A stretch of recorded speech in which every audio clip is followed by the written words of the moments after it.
Hi, everyone. Good afternoon or good evening or good morning. We're going to take a couple of minutes to allow our other colleagues to join the call, and then we will get started. But I'd like to welcome all of you to the session this afternoon, stroke evening, stroke morning, wherever you find yourself in any part of the world. So thank you so much for joining us today, and we are very glad to be going on this journey with you.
Hello,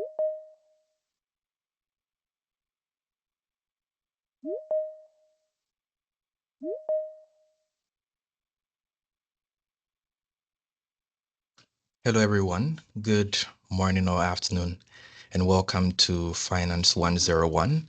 I am Samuel Ajite, and I'll be one of your hosts for this afternoon's session.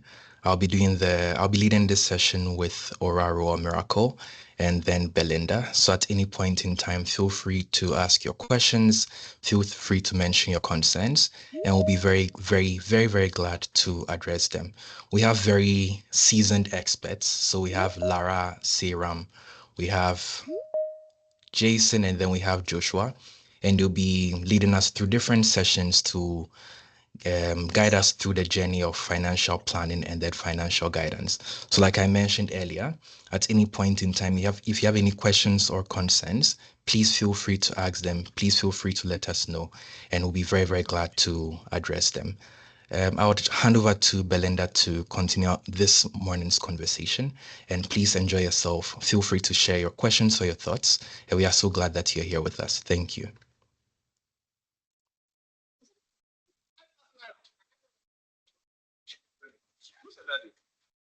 Sit down.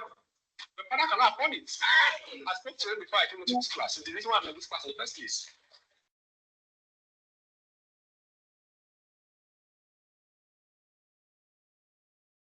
Okay. While we wait for Belinda, we would want to go through some things that we'll be talking about this afternoon.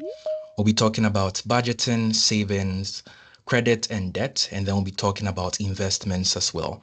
But to help us know how we are going to go about the conversation this afternoon, we just want to launch a poll just so that we can hear from you, finding out your thoughts or your ideas on how valuable you think when financial literacy is. So when it comes to the topics around financial literacy, when it comes to issues around budgeting, savings, investments, and the likes, how valuable do you think these components or these pieces are? So the polls will quickly be launched, and can feel free to let us know your thoughts or your ideas on these.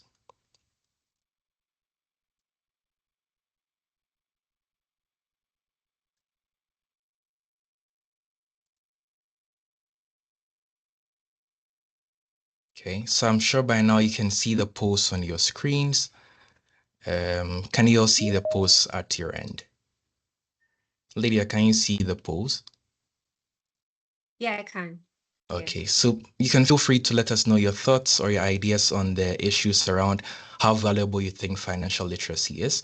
Do you believe it's extremely valuable? Do you think it's very valuable? It's not as extreme as we think it should be. Do you think it's somewhat valuable? It's in the middle of not too valuable, very valuable. Do you think it's not very valuable? You don't think it's really important? You really think about it, and you don't think, and the final answer is you don't think it's valuable at all. So you're just living your life, doing your stuff without making any form of financial commitments or financial decisions.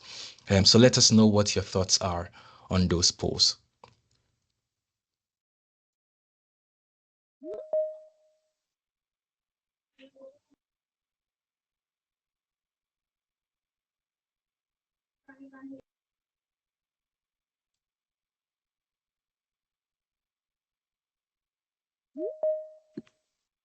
Hey, hello everyone. I'm one of your host MCs today. My name is Miracle.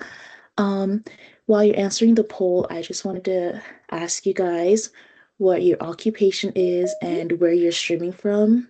I'm sure we have lots of lovely people from all over the world, so we'll all like to know where you're from and what you do for work. Me personally, I am a student. I'm in high school, and I'm streaming from Canada. I know some of you are from Ghana and Canada too, so feel free to type in the chat where you're from.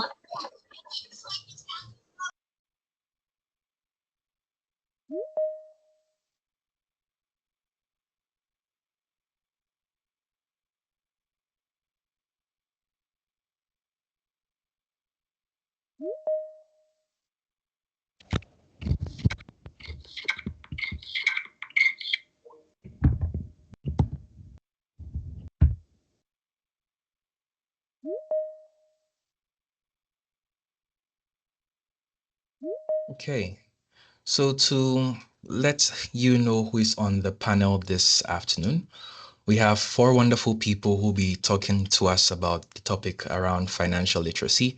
And like I mentioned earlier, they'll be talking to us about budgeting, savings, investments. They'll be talking to us about things around debt and then credit.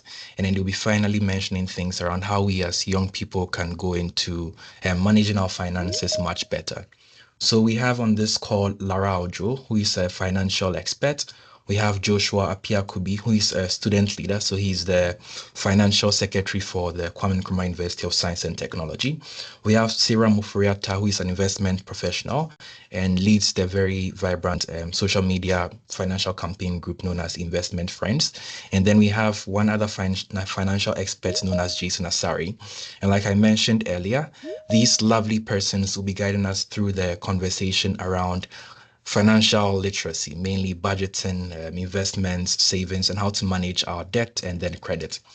And when it comes to why we as Growth 360 chose this particular topic, it was because we had noticed that in as much as we are doing different things in our lives, the issue around financial literacy has become very, very, very, very important. That is because as young people, we more or less grew up knowing the same things. So the first 20 to 25 years of our lives were sort of decided. You are going to school with the same groups of people, you are taking the same classes with the same groups of people, you are celebrating the same milestones with the same groups of people.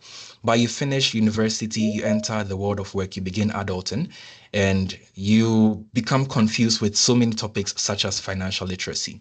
So you don't know what to do when it comes to taking loans. You don't know what to do when it comes to handling investments. You don't know what to do when it comes to things around how to budget or how to plan your expenses and then your income line items. And so we've noticed that as young people, this is one topic that has become very, very, very important. And it's one thing that can crumble many careers and then many destinies, for lack of better words. So as Growth 360, as part of the things that we want to do, we are hoping to carry along, provide some basic tools and some basic tips and tricks that young people like yourself and then myself can use to be much more financial literate. And so that's the main purpose of the session this afternoon. Earlier on, for the people who were able to join very, very early at the beginning of the conversation this afternoon, we asked that you do all three of these to be entered into a draw to win some prizes. So we have some some gift cards to give. We have some airtime pieces to give. We have some tickets to join some very interesting financial webinars or financial workshops. And so we highly encourage that when you can, please, one, you've done the first thing already. You've done the very, very easy part. You've attended the webinar. The second thing would be to sign up for our mailing list by signing or by scanning this QR code.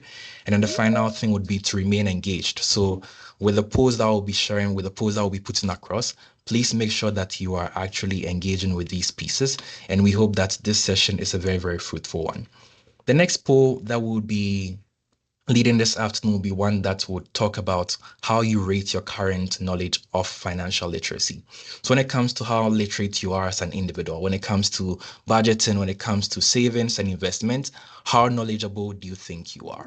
I'm sure some of you here are gurus. Some of you know other things around. I can see Lara smiling. It looks like it's Coco. It's too easy for her. So yes, so based on your level of literacy, please let us know your general impressions and your general thoughts on the subject. Lydia will quickly be launching this poll for us to engage with. The final poll would speak to how you currently manage your finances. So when it comes to your finances, especially things like budgeting, do you follow a detailed budget on a monthly basis?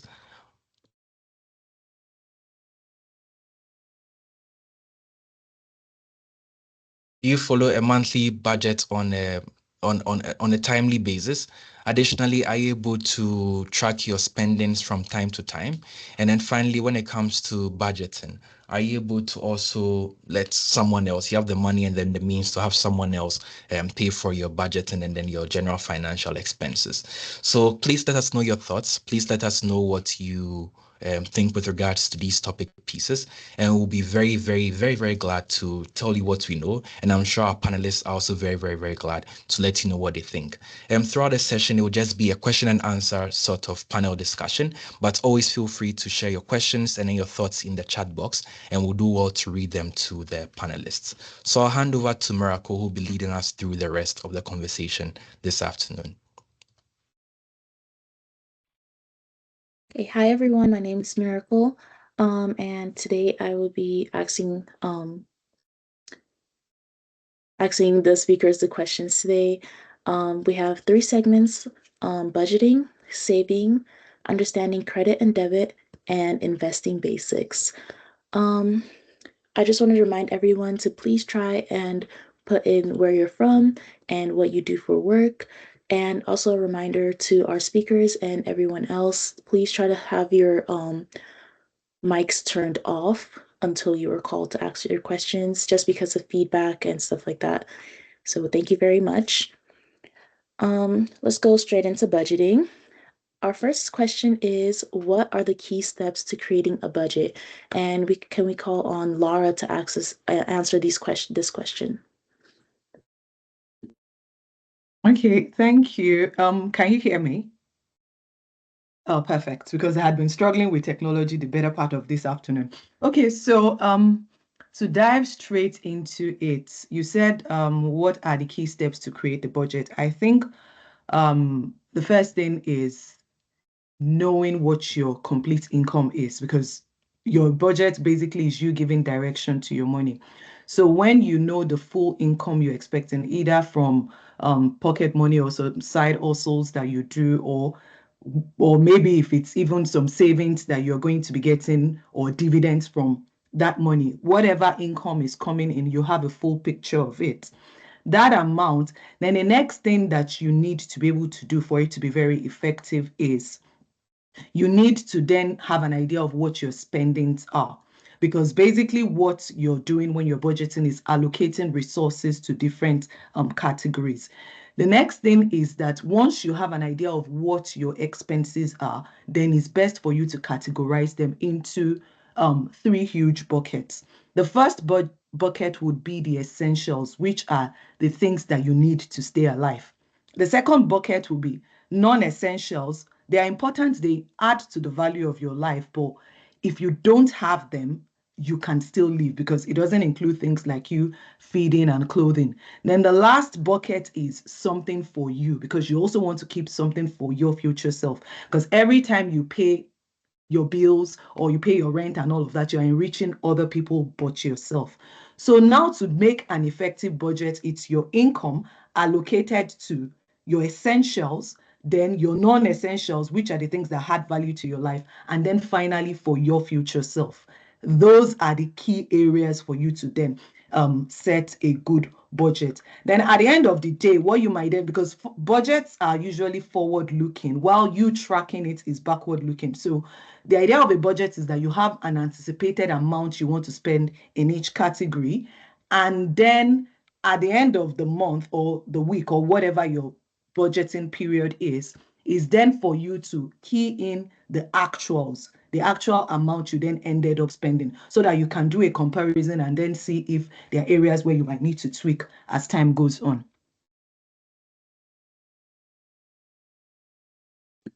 Thank you so much, Laura, for that very insightful answer. Can we ask Jason, if you're in the call, can you answer this question in a way that's more tutored to people who are students and don't have, or just students with an irregular income? We don't really have like a steady salary every single month. So if you could answer that if you're in the call. Hey, I don't think Jason is here. So Joshua, could you answer that question if you're in the call?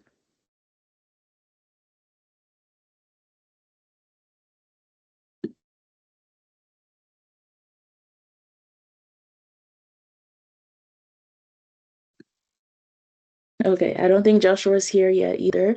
So Seyram, if you're here, could you answer that call? The question. Okay, sure. I mean, it's Lara, thank you for the great setting the context. I mean, she said a lot. But for students, I mean, we've all been students before. Yes, and for people who usually do not have regular income, you do have your stipends, right? So I always say that, so I'll tackle it from the student angle.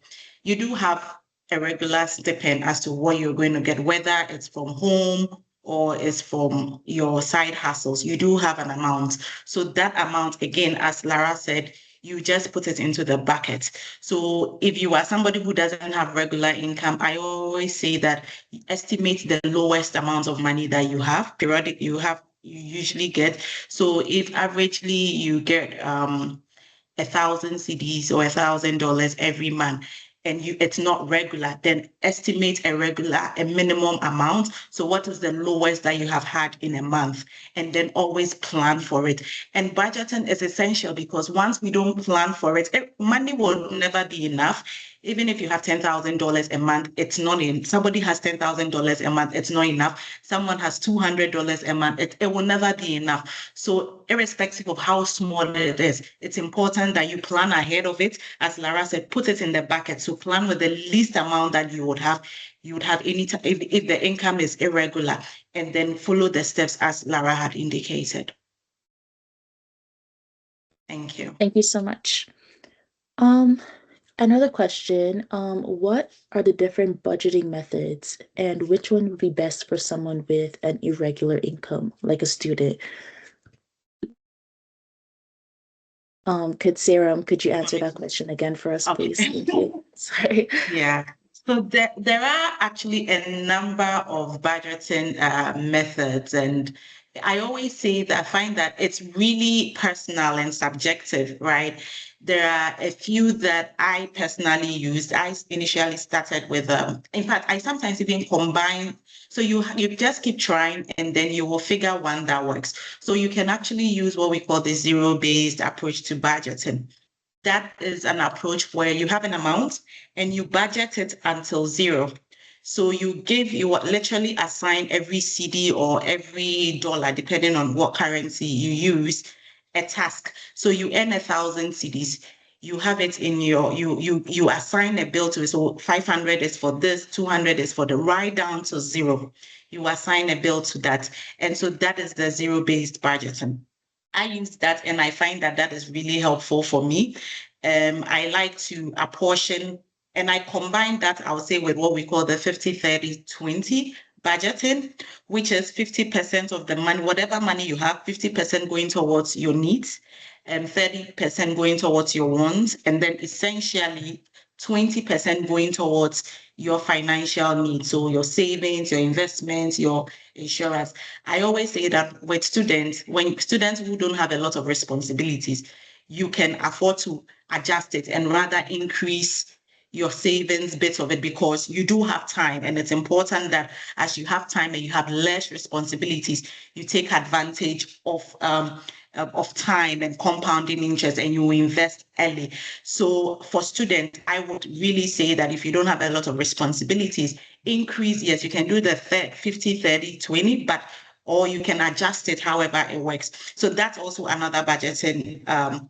Then we have the envelope that people use. So again, you have names behind the envelopes or assignment behind the envelopes, and then each budget line, you keep the money in there.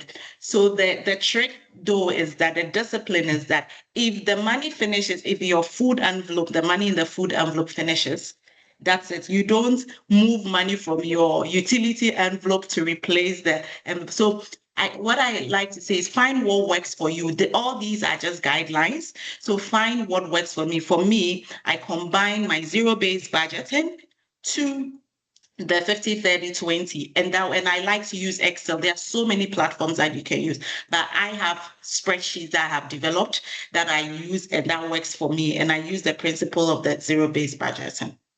Thank you. Thank you so much, Seyram. I know for sure my food envelope is stacked because McDonald's loves me and I love McDonald's.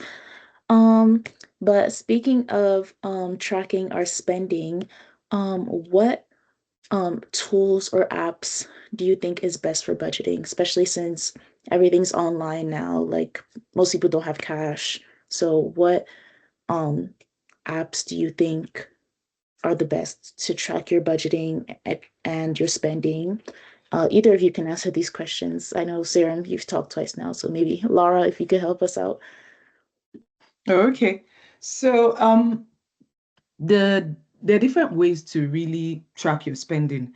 First, maybe I should start with the one Sarah mentioned where you use an Excel. So you could use Excel if that works for you. Just get a spreadsheet. There are a lot online that you can download for free, or some paid ones which are already fine-tuned. So Excel is one. Then another that you can use is apps. So there are a lot of apps these days because sorry. Okay, so apps are also another thing. So for example, I know there is Money Market for those in Nigeria. There's like Monzo for those in the UK. I think there's Easy Pay also for those in Ghana. But Money Market also works across different countries because you can select the currency that you want.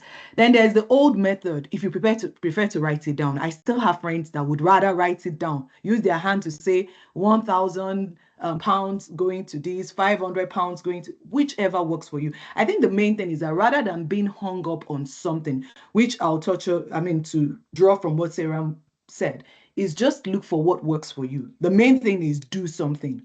Don't let it be that, oh, because you're trying to find the best app and then analyze and well, I think they call it analysis paralysis, and then you're really don't let that be the problem. The main thing is whatsoever works for you. If it's the old style of writing it down, do that. If it's an Excel, a very tidy basic one, do that. And if there are apps also, you could do that. Thank you so much. And our next question is, how do you differentiate between needs and wants when creating a budget? I struggle with this because, like I said before, I will always see McDonald's as a want. I have McDonald's every single day. It's just my life. Food is my life. Food is my source. But how do I differentiate knowing, okay, this is my wants and these are my needs and which ones to prioritize? Lara, if you could answer that question, and then Seyram, if you could sprinkle on some advice too. Thank you.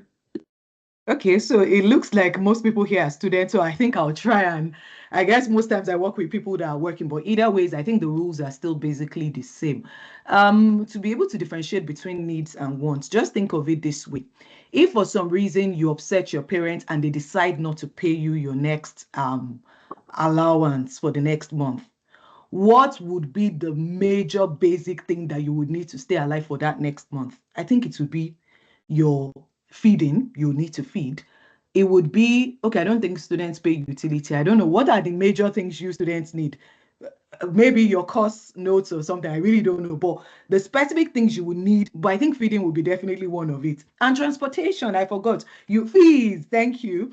Well, fees is two ways because I believe your parents would have paid your school fees. So maybe we can back out on the fees. But transportation, definitely. Your feeding, definitely, because you need to go to class for transportation. So the things that you need. Airtime. I won't really say airtime because if you don't have airtime, you would still live. Yes, it enhances your life. So those ones could better fall into the wants category.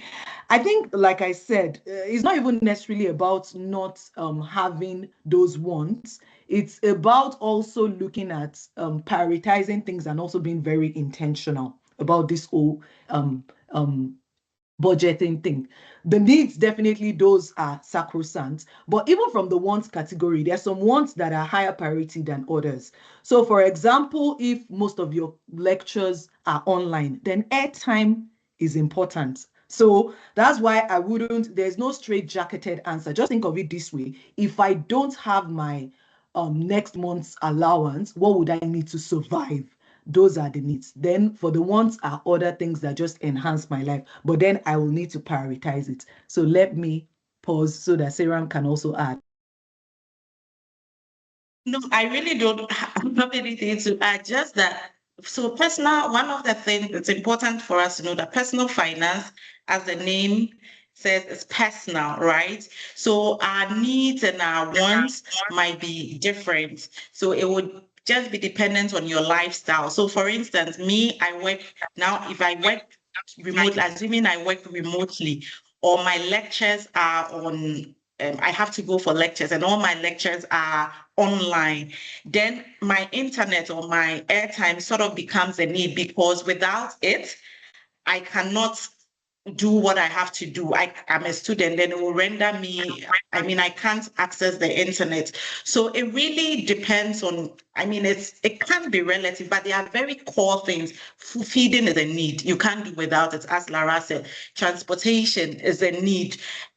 Clothing can be a need, but also can, a lot of the times, is a want.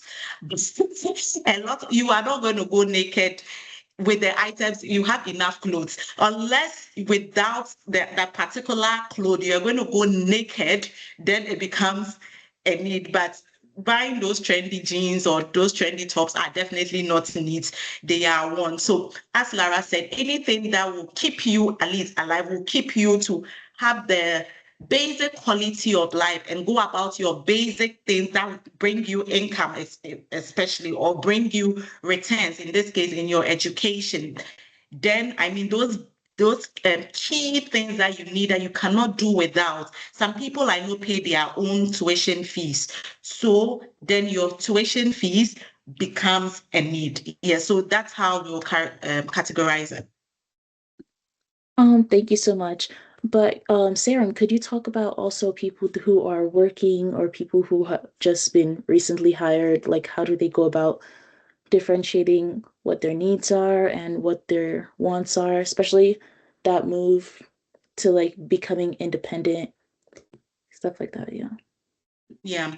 So, I mean, especially when you get a new job, we all get, lost in we just got a new job, our first salaries and all that. So it's very important that we look at those. And I like to say that, look, sometimes let's not put too much pressure on ourselves. One of the key things you need to do when you receive your income, your paycheck, is really first of all pay yourself first, which is put money into your investment, your savings, or towards your financial things that are going to enrich you. There is a budgeting strategy which is 80-20. People say you just do that 20%, and the 80% of it, do as you must with it, right? You can decide to do whatever. You are not obligated to structure it within the needs or wants. I mean, it's your money. The most important thing is that you have put your 20%, at least 20% towards something that is going to enrich you. And as I said earlier, if you are a student, you just got a new job, you are not paying, you don't have dependents, just have your essential, put at least that 20% now. Now look at what do you have to pay. Your rent, are you paying rent? And please, I know that you're being independent and being out of the house, it's some freedom. It sounds nice, but if no one is pushing you out of the house, stay in your parents' home and save yourself the rent.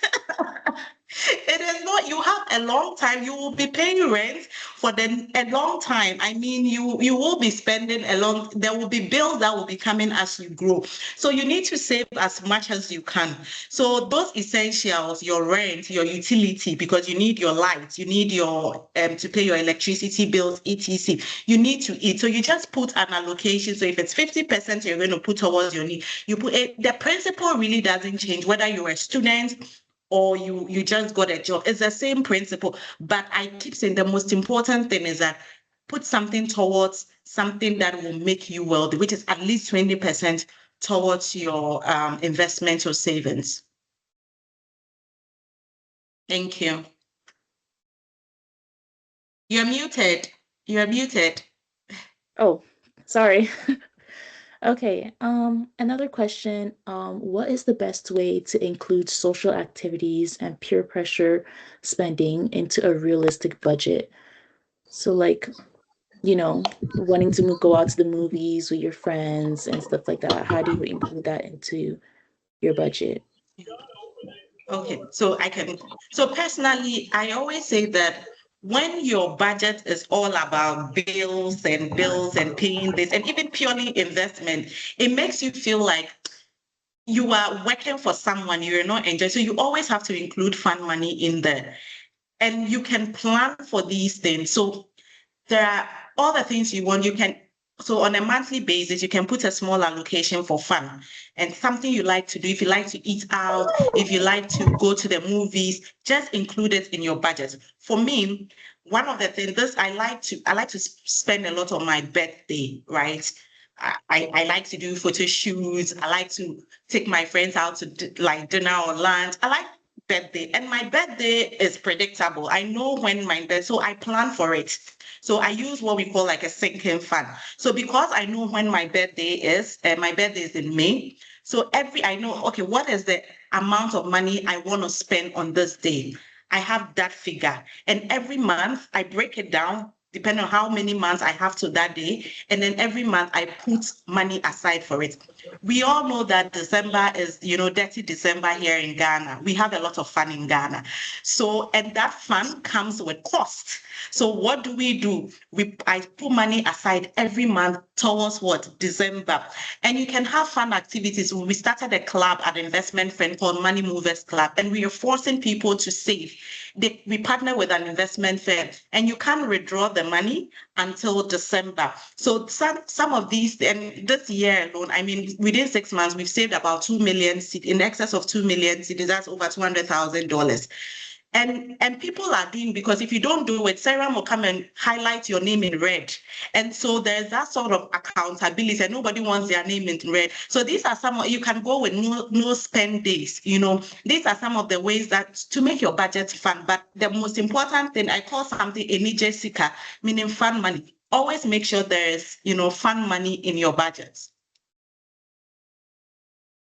Thank you so much, Seyram. Our next question is for Joshua. I think you're back on the call. Thank you for joining. What are common budgeting pitfalls and how can they be avoided? I know whenever I try to budget, I don't know where the money goes. It should go somewhere. So how do I ensure that that doesn't happen when I'm budgeting?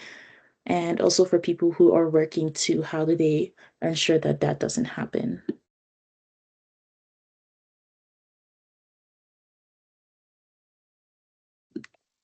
Wait, sorry. Is Jason on or Joshua? Jason, are you here? Hello? Lara, I can start with that while Jason joins. Or Lara, can you talk about it? Or Oh, okay. So who's on here? Sorry. Okay, no problem. So one of the major pitfalls is thinking that it has to be perfect. And I think that's one of the major problems, because you think that, oh, it has to be a perfect budget. And then maybe as you go along the way, if there is, if you're not working in line with the budget and you just think that, oh, I'm done for, and you then just let it go. I think that we should realize that a budget is also a living thing. So it's dynamic. It gets to change based on your realities. So that's one of the major things. Then another major mistake that I see people do is that sometimes people say they're budgeting, but it's all in your head. You don't have it written down. And when I say written down, it doesn't have to be with pen and paper. It could be on an app or something, but you need to write it down, because that's when you would have to then be able to go back and reevaluate what you're doing. Then another pitfall that I get to see is that we just plan and then we don't go back to reevaluate what we've done at the end of the month and then tweak it as needed. And that's why most budgeting tools that I just don't like it to have the plan. I like it to have the actuals, so that I'm also able to see where I'm deviating, if it's then a lifestyle creep that I need to adjust, or if I was being unreasonable in the first place in my budgeting, because all that would also help me be able to see it. Then the last thing that I would say is then the last thing that I think that could be another problem is being a bit too will I say making the budget extremely too tight. And it ties a bit to the unrealistic part, because we as humans, we're emotional beings. If you start something and then the target or the goal is practically unreachable, or if it's not smart, I like to make it like a goal. If it's not realistic and it's not attainable, then you would realize that by the time you start and then it's looking like you're not measuring up, you get discouraged and you might then just completely let go. So let's be quite fluid with our budgets and also be realistic with it. So I'll let Seyram add if there is any more. Thank you. So just one of the mistakes too that I find a lot is that we spend before we want to budget. I don't know if it makes sense. Budget is we're supposed to plan for our money, right? And so it's supposed to, as Lara mentioned, supposed to be forward looking. But we spend and then we now, okay, where did the money go? Then you don't know where the money is. You've already lost control of the money. So usually so that is one thing we need to budget before we spend. And that's a mistake so have, as Lara said, you have an estimation of forecast of what you're going to spend on. And so then you now operate within those budget lines. So you are not spending and now coming to assess and say that, okay, where did the money go? So that is one major pitfall. And another thing I would say is that we don't also, especially when it comes to the investments or the savings bit in our budget, we don't automate them. Because the thing is, yes, sometimes we trust ourselves too much. Me, I don't trust myself at all with money. So for every investment or insurance or a financial obligation that I have to make, I automate it. I go to my bank or I set standing orders or direct debit so that it goes. And then whatever is left, I know, okay, this is for me to spend. And also, as Lara said, we need to have flexibility within our budget. Don't make it too tight. If you make it too tight, it becomes too restrictive and then you don't even enjoy, like you feel like you are being forced and then you end up giving up on the budget. So yeah, let's not make it too tight. Let's budget before we spend and then let's leverage on automations. Thank you. Thank you so much. I see that someone's hand is up. Do you have a question or?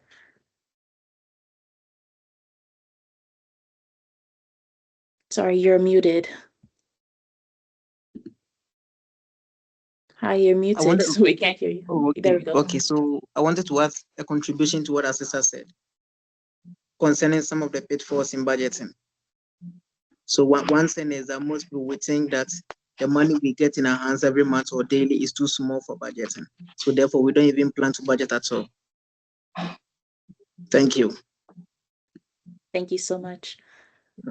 Just a reminder, yes, there are sections for our speaking today. So there is the budgeting. Now we're moving on to savings, and then we'll get to investments and debts and loans. Now we're going to move on to savings. What saving habits can you start in your 20s that will benefit your future self? Lara, if you could talk about this. Okay, so I'll just touch on 2 points. The first point is habits are stacked. So usually when you have built a particular habit, over time, it then becomes almost on autopilot.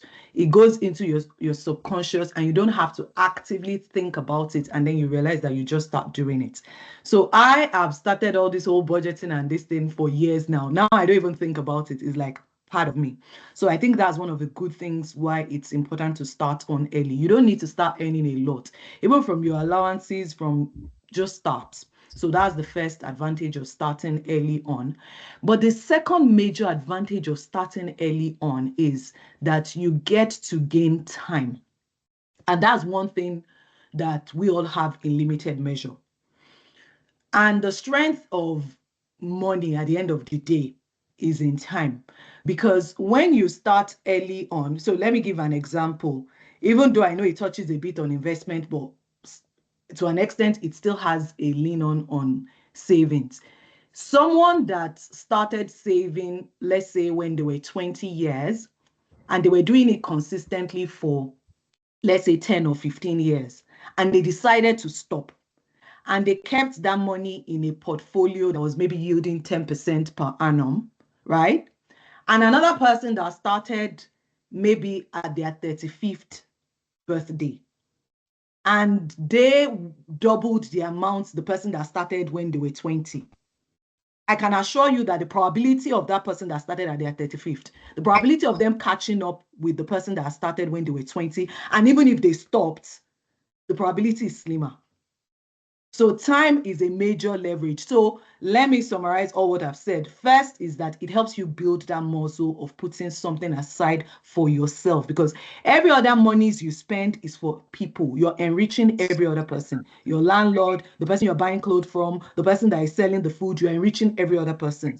The only time you try to enrich your own self is when you save for yourself or / investing. So you're building that muscle. Then the second reason is that you leverage time, because due to something called compounding interest, you're able to quickly build up a lot faster. So I'll mute for any other person to add more. Hi guys, just a quick reminder that if you have any questions throughout the thing, you can put your questions in the chat, and we have a section where we're going to take all the questions from the chat and ask our speakers. So thank you so much. Another question we have for saving is, how can you make saving fun or rewarding? I know we have what's it called? Investment. Sorry, Seyram, I know you were doing something called investment friends or something. So how do you, like, I know you make that super fun. You talked about calling people out and, like, you know, holding them accountable, stuff like that. So how do you make saving a rewarding and fun thing that you look forward to? Yeah, thank you. So maybe before I touch on that, let me just add on to what Lara said earlier. One of the habits we need to pick in our 20s is learning to live within our means. Like, if you clock that, you have made it in life. Learning to spend within, not spending more than you earn. It's a habit we need to learn contentment at an early stage. It's a habit we need to pick so that we don't get into bad debt, and then it helps us save, right? So now, how do we make saving fun and or rewarding? I like to say that, first of all, when we have goals, because what it is that sometimes we may want to say but there's no clear reason or target that we are trying to achieve. But when you have a goal, you set a small goal, right? I mean, you just started saving. You said, okay, this I'm going to save for this phone, or I'm going to save for this. Once you're able to do it and you get it, you were able to save and you were able to accumulate that money, that alone gives you some sense of satisfaction. Oh, I was able to do it. And then when you buy the thing that you actually, and you own it, it becomes some form of reward that encourages you to save. Another way that we make it fun is to have savings clubs. Like, you have friends. You have friends that we engage. We have our own small circles. Together, by holding each other accountable, we can decide that, look, this semester, every week or every month, we're each going to put 20 cedis or $20 aside every semester, so that at the end of the semester, we can do something with it, or we can have fun with it, or we can use it for an investment. So these are the conversations that we need to start having at this early stage, right? So by doing it, I mean, if all your friends, you're all doing it, if you were one person, if you are doing it alone, yes, you may feel like there's no accountability, etc. But then if it's a group of like-minded individuals, you can do it. You are keeping each other on your toes, you are smashing it, you achieve that target, then you move on. So those are some of the ways. And then another thing is, when you hit a target, please reward yourself. Like, when you have been able to, you decided that you were going to not spend, or this term you're going, and sometimes not just putting the money aside, but you were actually able to stick to your budget. So like this month, I was able to stick to my budget. Okay, then because I was able to reward yourself for that milestone, so that you'll be incentivized to, do that. And then Yes, and as you keep seeing the returns coming, you realize that look, as you keep saving, if you are looking at the loans, you keep investing, you realize that this thing is actually generating returns. Like you get your very first. I remember when I got my very first dividend, I was so excited. It was small, but I was so excited. I was like, nah, this time I got just this. I need to be able to get this amount, so that I just the pride. So once you start doing and you start seeing the returns, it makes you, want to do more. Yeah. Thank you so much, Seyram. Our last question for saving is, what is the best way to save up for big goals like a car or college? And I see here that Jason is finally in the chat. Jason, if you're here, can you give us a holler? Yeah, can you hear me? Is that Jason? Yeah, Jason Hi, here. thank you. So I'll repeat the question. Actually, we're going to move on to a different question. Sorry, I kind of skipped one. What is the difference between an emergency fund and a general savings account? And how should a person aim to have each depending on their income? All right, so thank you all for this opportunity once again, and sorry for being late. So savings account and emergency accounts, with regards to how you come across each of them, the procedure is the same. You save. But when we talk about an emergency fund, it's the ideology that you might never know when you lose your job or when you get sick or when something bad will happen to you. So you need to put some money aside for such times. And the rule of thumb is to have anywhere between 3 to 6 months of your living expenses.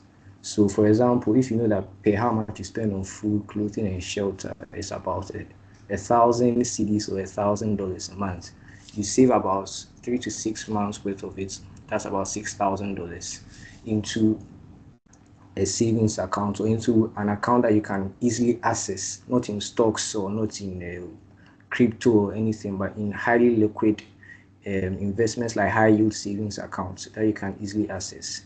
That within that, should something happen to you, maybe you lose your job or you're not getting your contracts as you ought to, then you can rely on that to have peace of mind to think of your next move. A savings account is more or less something general. You could be saving for a house, you could be saving for a car, you could be saving for anything.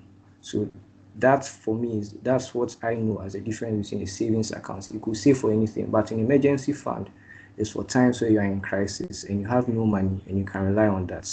And as I said, the rule of thumb is to have your living expenses 3 to 6 months. That's why earlier on they talked about budgeting, because per your budget, you know how much you are living on every month. So you know that, okay, I live on, let's say, 3,000 cedis a month to cater for all my needs.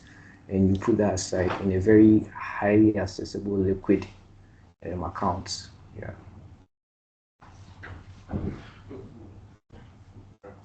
Thank you so much, Jason.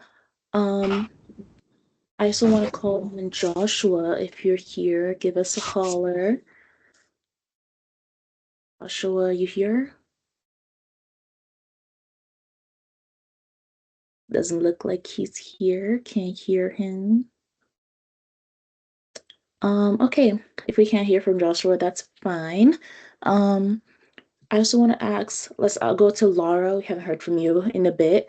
What is the best way to save up for big goals like a car or college? College is a very big expense. Many of us are very worried about stuff like that. So how do we go about saving for that?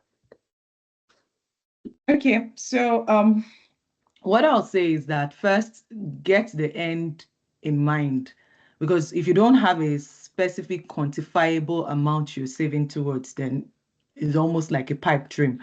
So let's say college is going to be, who knows, maybe £5,000. What you'd expect to do is, right now, today is 26th of July. When am I going to college? Is in the next 2 years. So what I'm going to do is, I know a lot of us don't like math, but it's not too difficult math, I can assure you.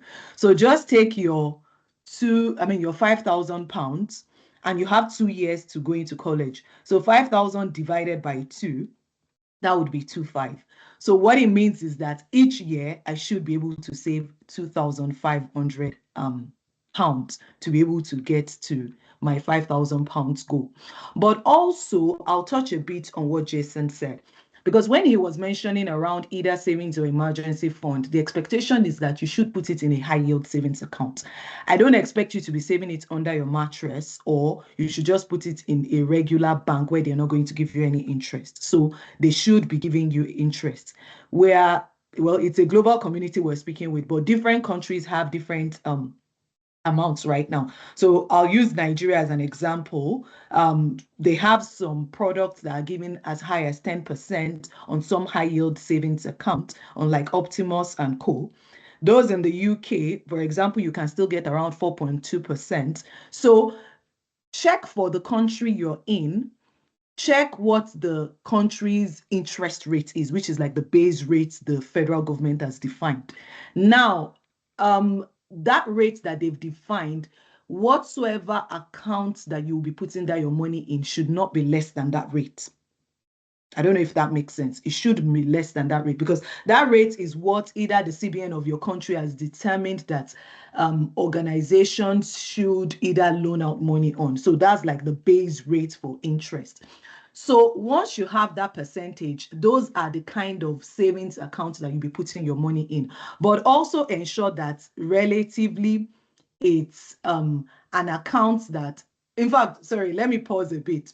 Another thing you might want to do is, since you know that it's for a specific target, and if you don't trust yourself with money, like Seyram said, what you might need to do is that look for a fixed deposit. A fixed deposit, one where the tenure is already fixed. You're going to school in 2 years. So maybe you get a 2 years fixed savings account, such that you can access it until the second year or until the end of the second year. That's one. Then second, the interest rate is also fixed, because what that helps you do is that in the event that, let's say, there's a recession and interest rates drop, you're already protected. You know that at least you're covered. Now, to know how much you'll be putting into that account every month, there is a calculator called savings target calculator. You can all Google it. It's very basic. So, or a savings goal calculator. So you can get it online. You put the amount you're trying to get to, which is 5,000 pounds. And then you would specify the tenure you have. That's 2 years. Next thing, you specify the interest rate that the savings account or the bank would be giving to you. You put it there, and then you click on calculate. Once you do that, it's going to show you how much you need to be putting into that account every month. So that way, you know that you're able to meet up with that target that you have set. And then you expect that you're not easily going to be able to divert the money into something else. And then you'll be able to achieve that goal that way. Thank you so much, Lara. I wanted to ask Seyram again. I know you're very, you know more about emergency funds and savings accounts. So if you could answer the last question again, what is the difference between an emergency fund and a general savings account? And how should we go? Which one should we aim to have depending on our income? If you just could spread a new light on like stuff what Joshua said. I think the previous speakers have actually touched on it and done justice to it. In Ghana, when what Lara said about the savings, the emergency fund, where to keep the emergency fund, the most important thing is that you put it in a place where you can easily have access to. If you keep it in and then it's paying you something, personally, this is what I do. It also depends on how much you have in the saving as your emergency fund. So if your monthly expense is, for instance, 10,000 cedis a month, right? That would mean that if you're doing 3 months, that's going to be about 30,000 cedis. I won't keep 30,000 cedis in a savings account or even in just a high yield interest account. We don't have a lot of high yielding interest accounts here in Ghana. So what I'll do is I'll put a portion in my savings account, about 20% in my savings, and then keep the rest in my money market mutual fund, or a very liquid mutual fund.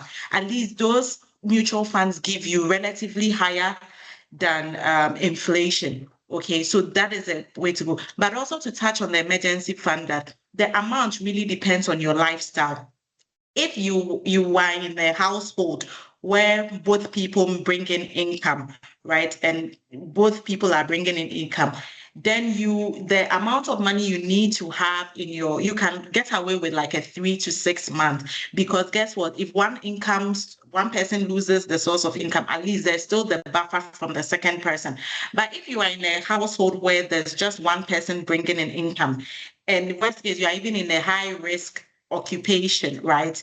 Then you need to have a good buffer. You need to be looking at between 6 months to 1 year buffer as your emergency fund, because if that person loses the source of income, the family's quality of life could be affected. So also the amount that you need, that is ranging using the rule of time, which is a 3 to 6 months, actually also depends on your lifestyle. So your savings account, all banks, commercial banks in Ghana, you are able to open savings accounts. You can run them for your everyday. That's where you keep your pocket money. That's where you keep you usually in Ghana, averagely you're earning about 5% on your savings, and even it has a lot of charges. So, but if you are looking for money, your emergency fund, a portion of it can be in the savings account. I would, as Lara said, put it in a high yield savings account, or market. Passes on money market mutual funds. I know that I know that some of us just put our monies in any mutual fund, not knowing the type of mutual fund it is, and then you want it, and then there's that issue. So make sure that if you're putting it in a mutual fund, it is an actual money market mutual fund. Thank you. Thank you so much, Seyram. Jason, I see that your hand is up. Do you want to add anything to either of the questions? Yeah, so with regards to the Ghanaian environment, as they rightfully said, there are not many high yield savings accounts, but as you said, there are money market funds that allows you to save, and also that makes it possible for you to withdraw on a daily basis. I would recommend a few, but I would advise that you do your own background checks on them in the Ghanaian markets. And one is the letter C Wealth, IC Wealth, or from IC Group. Basically, what they do is that when you put your money into their mutual fund, they use it to buy treasury bills on your behalf. But for example, if the treasury bill interest rate is, let's say, currently it's around 15%, but let me just give an example. If the treasury bill interest rate is, say, 21%, they will be giving you an interest rate of 18% per annum. But the caveat, or the good part, is that you can withdraw daily. So it's more or less a pseudo high yield savings account in the Ghanaian environment, in the sense that you can keep your money there. It's giving you 18% per annum and giving the possibility to withdraw daily. So that's what I'd like to add to it. But do your background checks.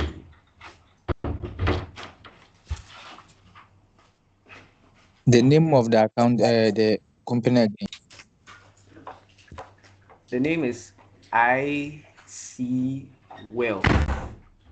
It's from the IC group. IC group. So letter I, letter C. If you type it up in the chat, it'll probably be easier.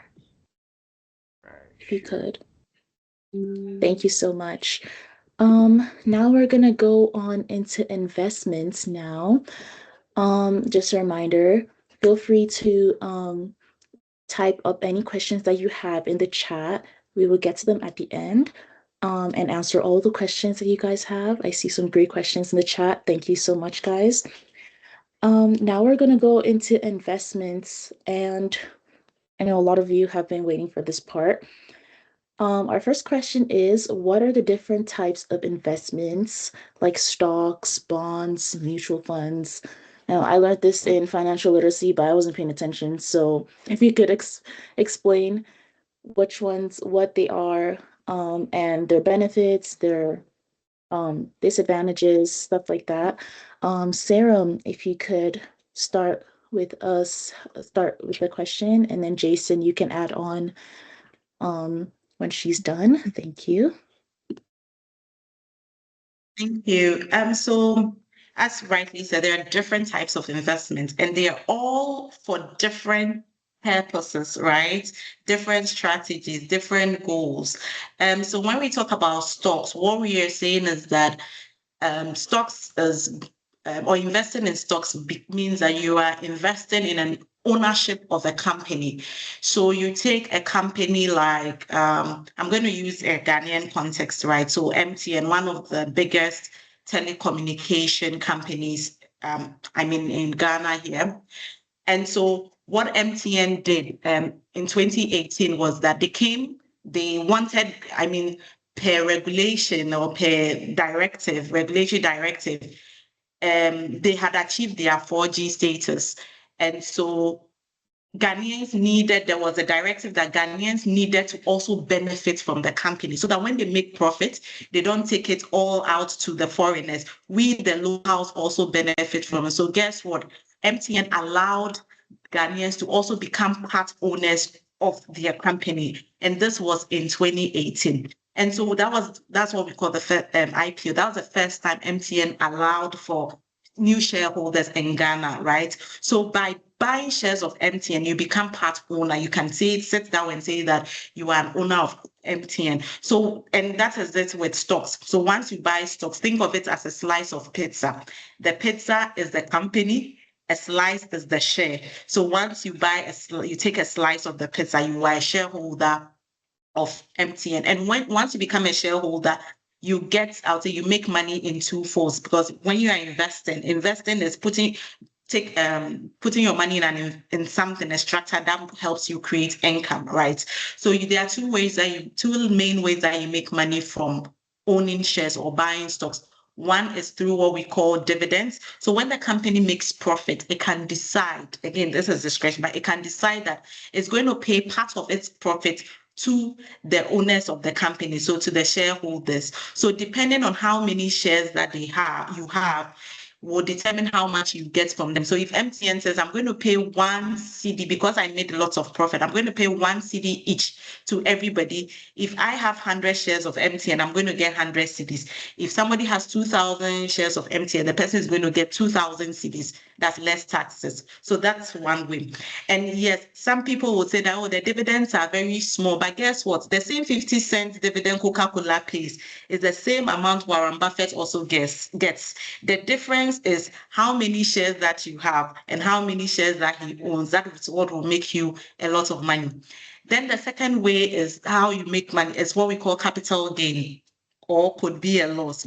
The capital gain is the difference between the price that you bought it at and the price that you actually sell it at. So if you bought MTN in 2018, for instance, at 75 pesos per share, and you sold it 6 months later after that 2018 when they listed, you would have sold it at 50 pesos. You would have made a loss. But guess what? If you held it on and you were selling it today, you'll be selling it around 3 cedis. So say you bought it at 75 pesos. If you're selling it today, you'll be selling it above 3 cedis. So that difference is what you would have made. In fact, if you had bought MTN shares at the beginning of this year, you'd have bought it around 1 CD 90 pesos, 1 CD 90 pesos or so. Today you'll be selling it at around 3 CDs. So that difference is what we call the capital gain. So those are the two main ways you make money. And one of the characteristics about the stocks is that you need to have a long-term outlook because it can be risky.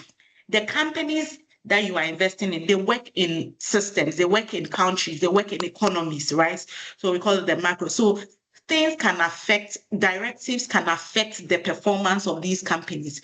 And as it affects the performance of these companies, the value of your stocks can also be affected. So we say that the stock market can be quite risky. This year, Trump, the US president, there's been a lot. He's been on trade wars. He's been on a lot of banters. Even, the divorce that happened between him and Elon Musk.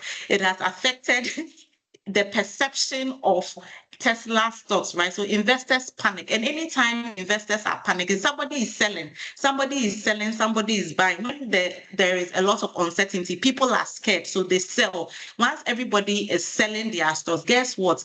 It becomes cheap. So the prices fall. So you realize that the stock prices may have fallen. And if you also panic and you go and sell at that time, you may lose money. But it's important to know that until you sell, you have actually not made the gain or the loss. So that's just a summary about the stocks. When it comes to bonds, you are literally lending your money to government or a company, a corporate for a long term, anything more than 1 year. So I give my money to Lara. Lara is a company. And Lara says, Seyram, I want to borrow for you for more than 1 year. That becomes a bond. So I can lend my money to Lara at a fixed rate. Lara will say, I'll pay you 20%.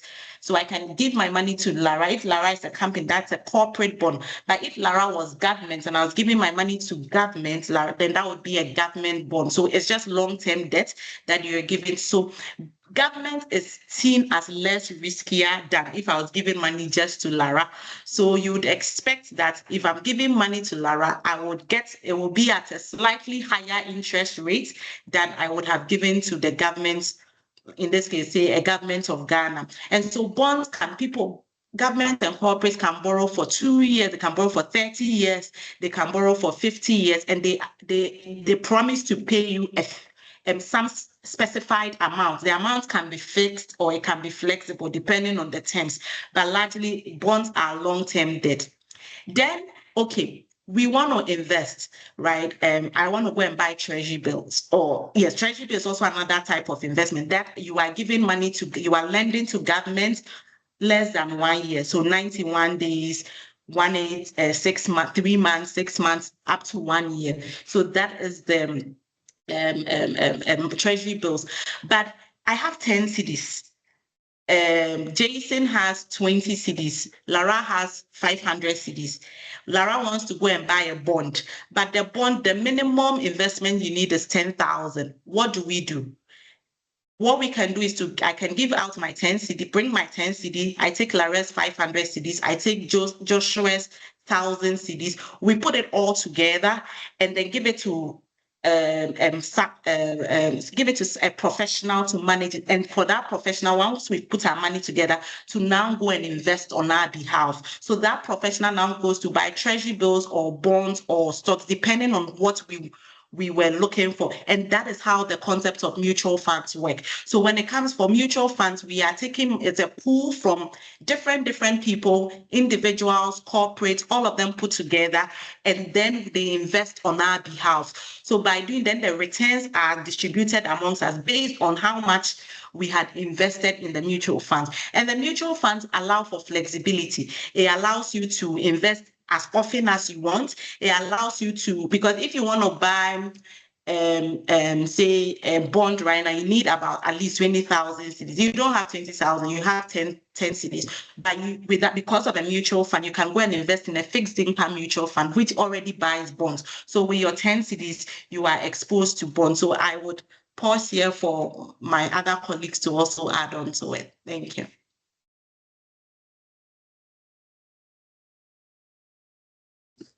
Thank you so much, Seyram. Oh, Jason, are you adding to it, or can we move on to the next question? I think she has amazingly and wonderfully answered everything that's over here. So with regards to what she said with stocks and mutual funds and bonds, I'd like to add a very interesting field.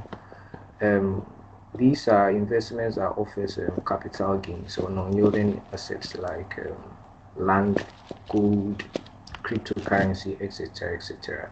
So the whole idea with respect to something like gold is that everyone likes gold, and gold is limited. So there's the ideology that because gold is limited, a lot of people want it at the same time. There's always a demand for gold. So gold is one investment avenue that people could look at. Because, for example, she mentioned about Trump. Gold is something that a lot of people rush to when there is always economic uncertainties or there is global crisis.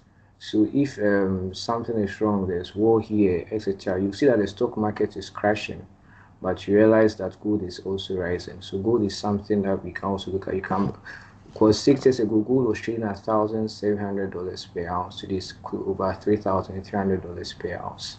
So that's one thing we could look at. With regards to stocks, I'd like to add to what our wonderful lady said. When you are investing in stocks, you don't buy the stock, or don't look at buying the stock, look at buying the business of the stock.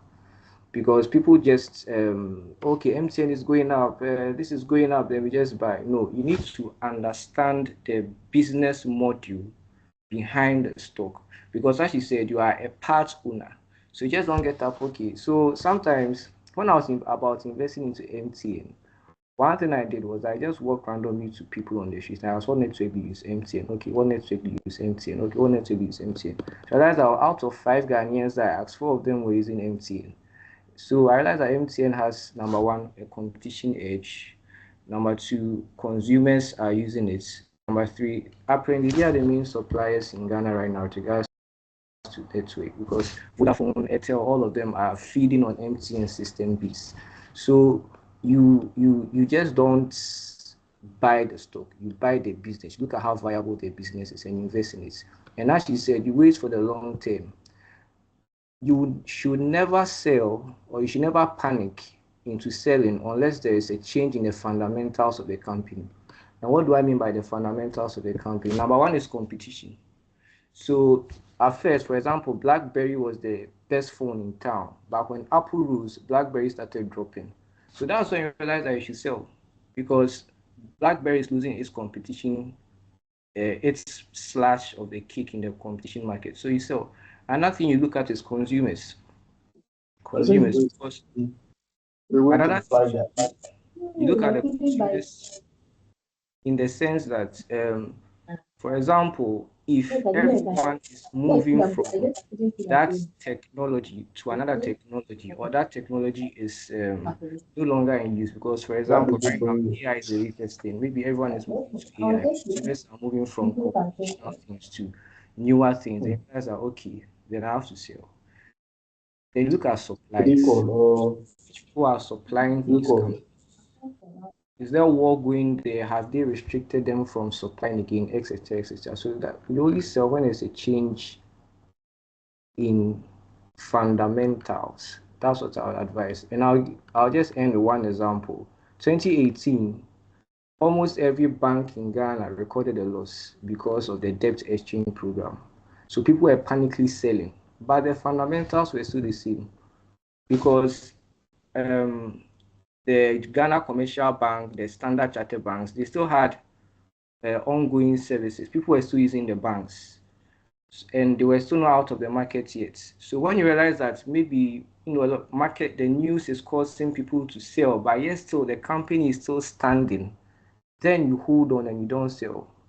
Because Jeff Bezos gave an example. He said when Amazon was falling because of the bubble in the late 90s and early 2000s, he saw from the inside of his company that everything was going up, sales, everything. People were just selling off the stock. Internet stocks are not doing well. No one is trusting the internet companies like Google, etc. And started panicking and selling Amazon. And Amazon prices were dropping. But today, Amazon is one of the most valuable stocks on the US stock exchange right now. So that's what I'd like to add to what Madam said. Thank you so much. We're going to go to the next question now. What is the concept of diversification? Oh, sorry. Sorry, what is the concept of diversification, and how do you diversify your investment portfolio? And also, why is it crucial for a healthy investment portfolio? Why is diversification crucial for a healthy investment portfolio? Lara, if you could answer this question for us, that would be most. Okay. Sorry, I was trying to raise my hand. I don't know how the raise hand feature works, but either ways, I just wanted to quickly add to the point they made. But now that you've asked this question, maybe I'll just answer it, and then I hope it then adds to the point I wanted to make initially. So to be able to help with diversification, I think one of the things that you might want to do is to ensure that you're spreading your investments across different portfolios. So think about it like your investment being eggs that you have. Would you like to put all your eggs in one basket? I don't think you would want to do that. So what you could then do is allot them to different asset classes. So what most of everyone has been talking about have been asset classes. In fact, maybe we should go back to the foundations for those that are maybe not in the accounting realm. Asset is anything that you have that either increases in value or can add money to your pocket. I know this, excuse me, most of the conversation today has been on things like stock and shares and all of that, but there are other asset classes also, like real estate, for example. I know Jason mentioned commodities where you buy things like gold or other precious metals. So to be able to diversify, I think the best thing is that think about it that you are putting your money in different asset classes or in different portfolios.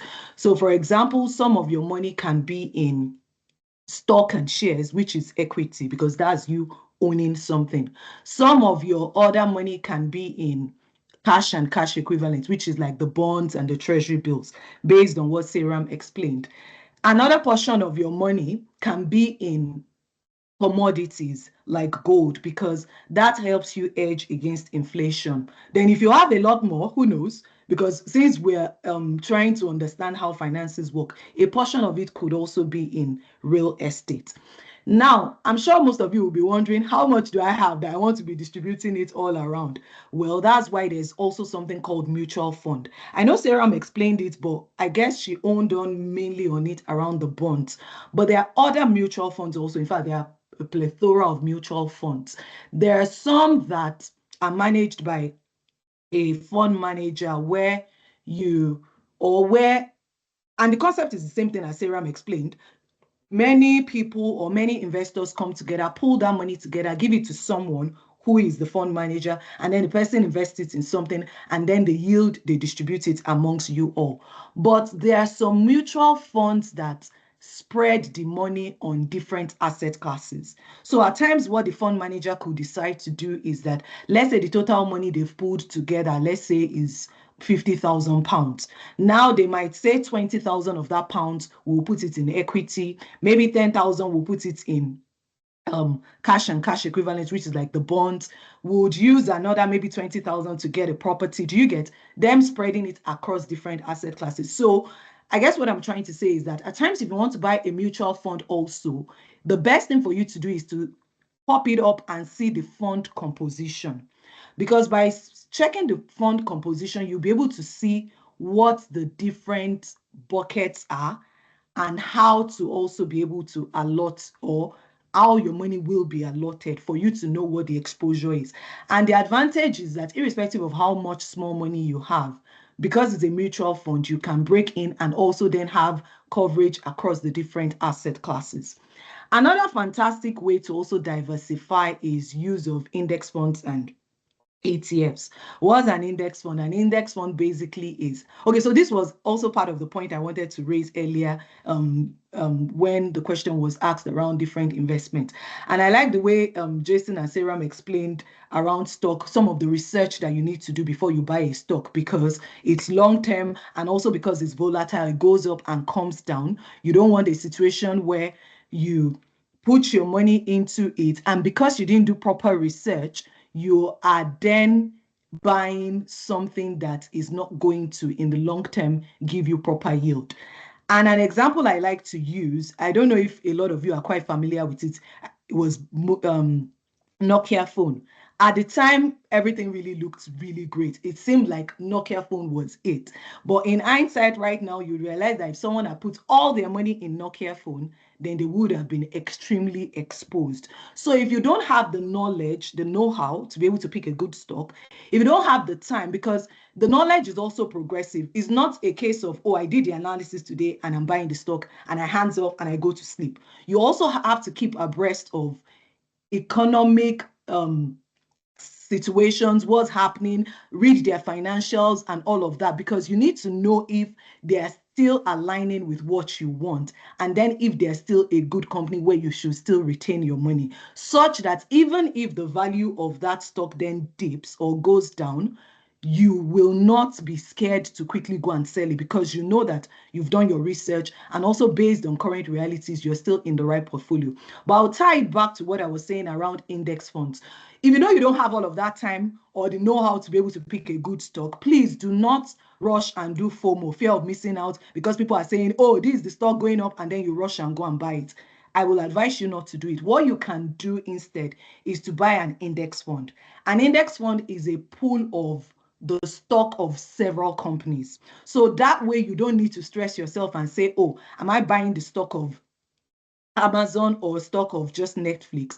But instead you're buying this, or that slice that you are buying is a portion of it is in different companies also, such that even if one of those companies don't do well, you know that they most likely will be kicked out and then another company added to it. So let me give a very common index fund, which has its own ETF also, is the S&P 500, which basically, I'm sure that's one of the common one everybody talks about. But what it does is that it looks at the top 500 companies in the US, for instance, and then you are buying the shares of those top 500 companies. So what it means is that if you have an S&P 500, you are buying a portion of Amazon, Amazon, Facebook, Netflix, and all of those companies, just because you have the just because you have the S&P 500, which is the index fund.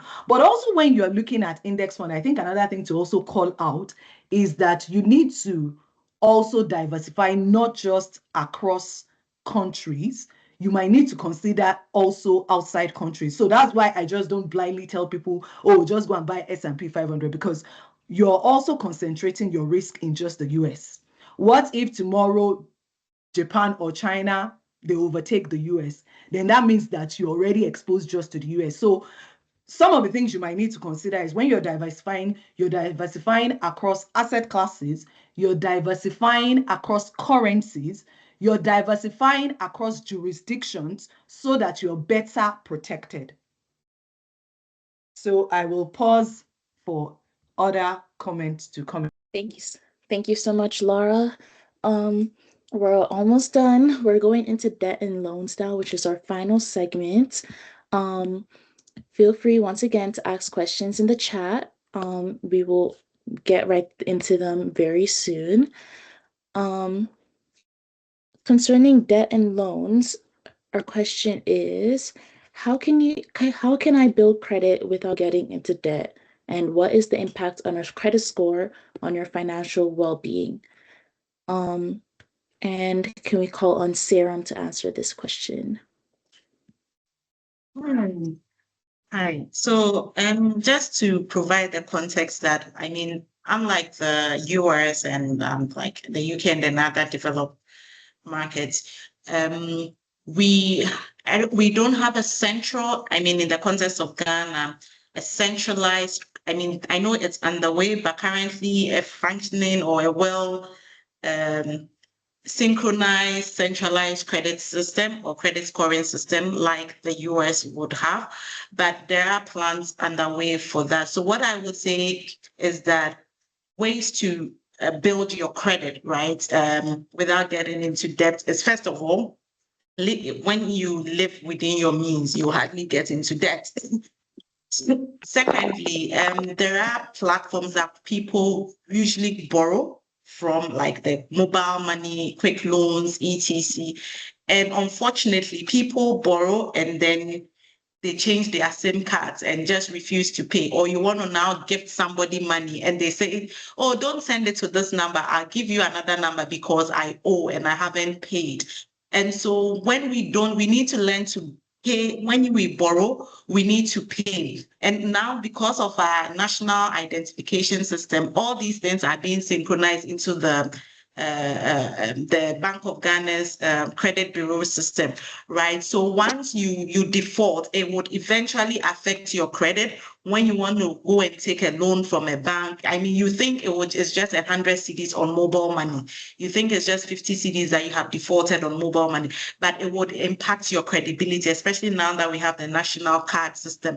It would impact your credibility when you want to eventually borrow from something major, a business you want to now expand. I mean, over the years, you finish school and you want to take a facility credit from an institution and you want to expand. All these things would affect you. And another thing that a way to also build your credit score, or yes, our credit, is for us to run, and especially for those who are running side hustles, is for us to sort of separate our personal financing from the business finance. Let's not mix it, because if you want to grow that business, you want to now take credit, it is your financial statements that they would use, right? And that is what they could be used to discredit you. So on a personal level, just say that, look, let us live within our means. When we budget, usually it becomes difficult for us to run into debt. When we budget and stick to our budgets, we would hardly run into debt as if we try to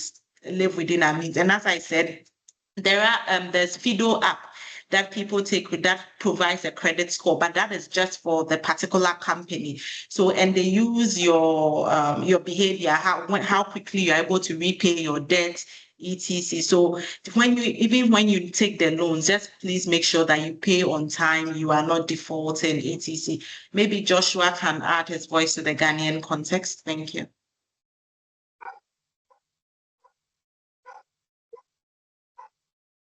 So as you rightfully said, we don't have a lot of such systems around in Ghana. But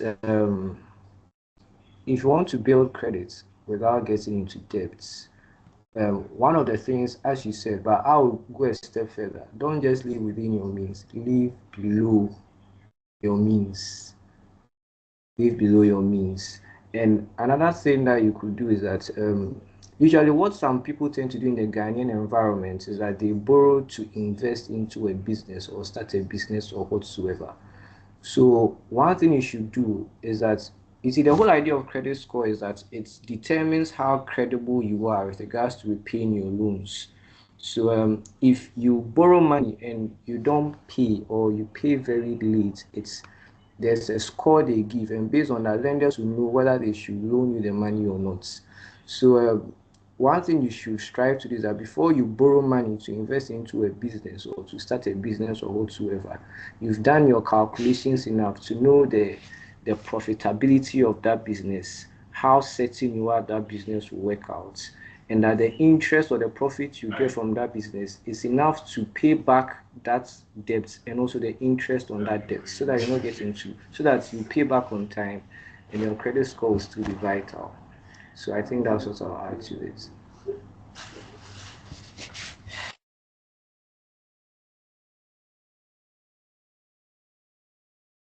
Thank you so much.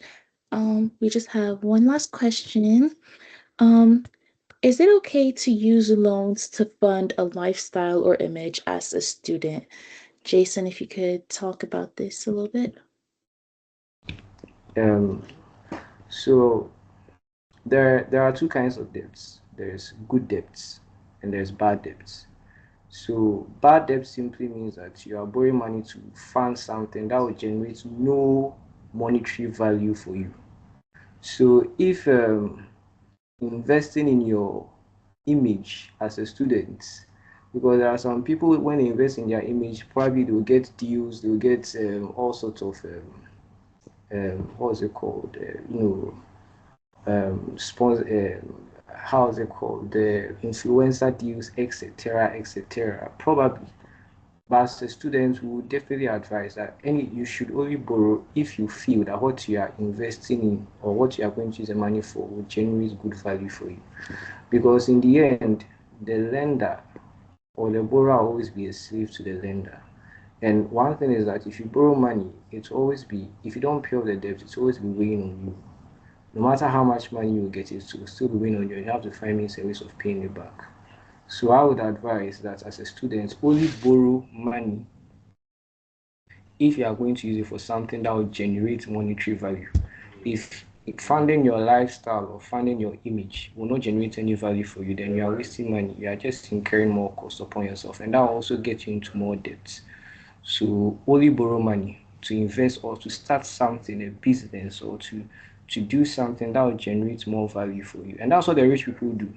Because I always say that I am very happily in debt because when I borrow, I use it to do certain things that generate value for me. I pay people back and I still have my returns still waiting. So yeah, that's what I'll add to it. Thank you so much, Jason. We just have a couple more questions. We do urge you speakers Hello. to hi. Sorry, this is Joshua. I think I've been raising my hands for quite a long time now, but I don't know if I'm not recognized. Sorry, I didn't even know you were on call. We Yeah, called for you a little bit. I've been here for a while now. Hello, good evening, everyone. My name is Joshua, the Financial Secretary for KNUST SRC. Yeah, I think I'll touch a little bit on whatever has been spoken, and then I think I would end with the last question that was asked. I think let me just take start from where you guys have got into, and then the further questions I would come in. So one thing that as students we should be able to really prioritize is to strike the difference between our needs and our wants, because even with investment, savings, and what have you, and even when it comes to loans and what have you, if you are able to strike the difference between what you need and what you want, I would advise you on where to put which money, right? If you are keen on these things, you'll be advised on what to use your money for. Just as the example that Senior Jason was making, if what you are taking the money for, it's a need, then you know that this is a need and it's a want. A clear example of striking the difference between need and a want is, let's say, a necessity like food. You are hungry, right? But then you want KFC. You don't have money. You went to borrow the money. You are hungry. You had, like, let's say 200 cedis, but you went to buy KFC, right? You are not living within your means. Just as Sina Jason said, don't live within your means. You can actually come down and live even below your means, because you went to borrow the money from a friend that you are hungry. 200 cedis on campus can take you like maybe 2 or 3 days or maybe 4 days. But then you went straight to KFC, you bought a meal of over 150 cedis, money that you went to borrow. You would be in debt, but then you will not get value for the money that you borrowed. You go in for money, you use it to buy a new phone, a new laptop, knowing very well that your phone that you are using, the laptop that you are using, can actually, go around with it for a little bit. But then because you want to live up to some kind of lifestyle, some form of friends you move with are influencing you badly, you go for what you want, not actually what you actually need. So the need is what you can't survive without, but the want is something that you can survive without. Just as the example that I made, you being hungry and then going for a KFC, meanwhile you can buy something that is less expensive. So if you're able to strike that difference, you know what to use which money for. Thank you. Thank you so much, Joshua. We have another question. We do urge you speakers, please try to be brief with your answering. You guys have so much knowledge, but our time is coming up close to the end, so we're trying to wrap up quickly. Thank you so much. What should I ask or check before signing a loan agreement? Seyram, if you could help us with this question. Okay.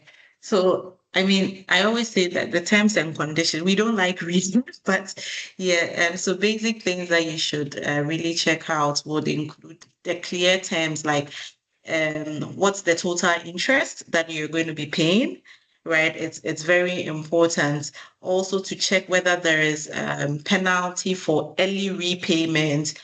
That is critical. I mean, I personally got hit that and I wasn't happy with that because I didn't check. Because sometimes as you've taken the facility that you come into some funding and you want to just clear clear that facility and then you are penalized. But because some institutions don't do that, so that's a thing to look out for. Also, you need to compare the interest rates across, right? What are other financial institutions offering? Where is even inflation, where is the interest rates on the market generally at? Because if generally interest rates from like the monetary MPR rates or GR, government reference rate, is around, say, 20%, and you are taking a facility and the interest rate is 40%, it doesn't, I mean, how risky are you? It doesn't necessarily. So you need to also shop around before signing a loan agreement. And also before you take that loan, really ask yourself, do you need this loan? Is it going to be a good credit or is going to be a bad credit? So yes, you need to ask yourself these things. So I'll pause now for my colleagues too. Thank you. Lara, if you could I just want to quickly add, but I won't even add a lot because she has touched on everything. So the other thing is that if you can do without getting a loan without interest, that'll be perfect. I mean, we are not, that's why we're in families or we know people or we have networks and all of that.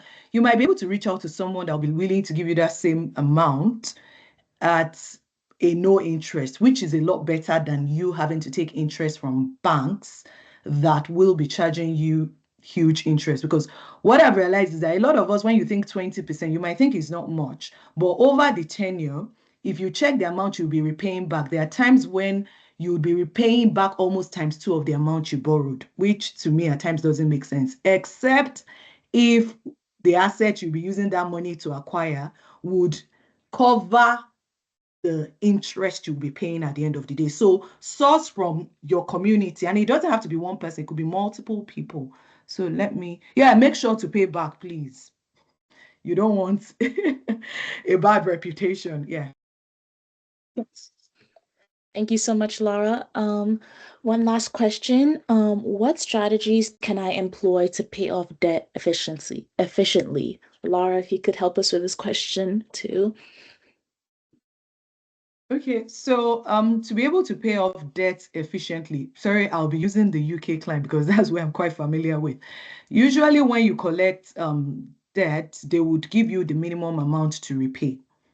So you have minimum amounts that you have to repay. For instance, if it's a credit card.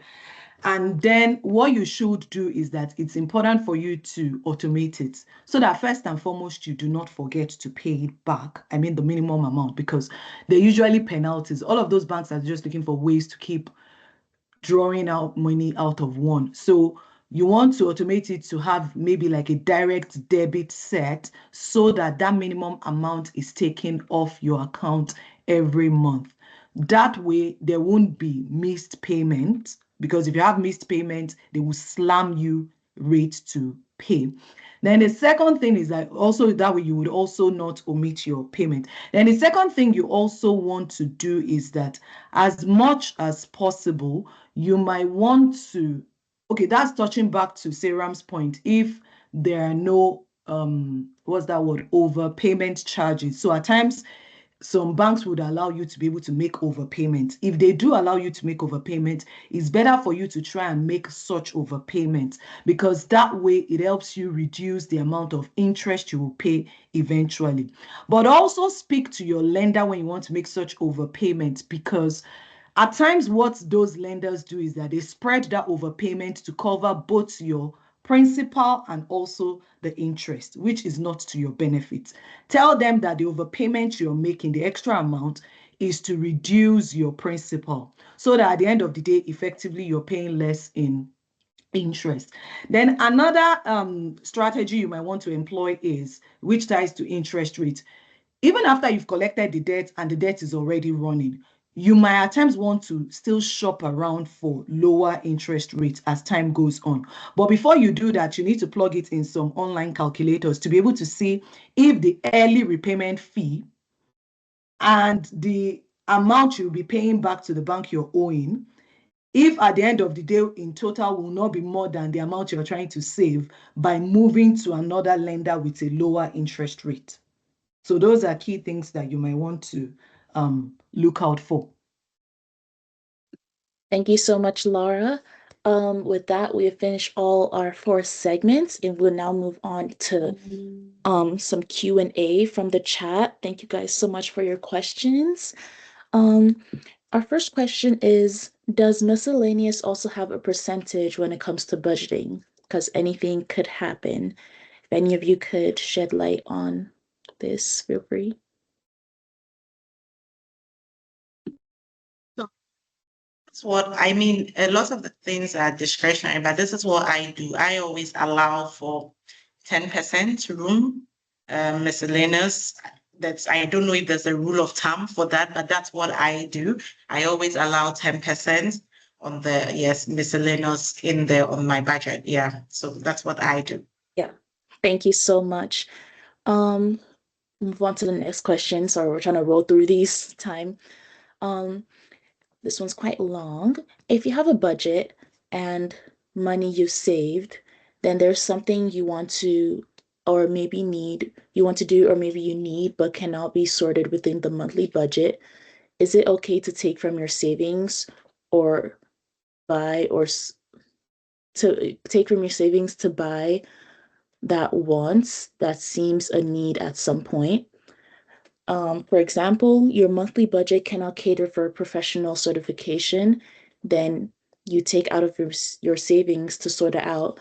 How do you deal with this, and what is the right way to approach these situations that pop up once in a while?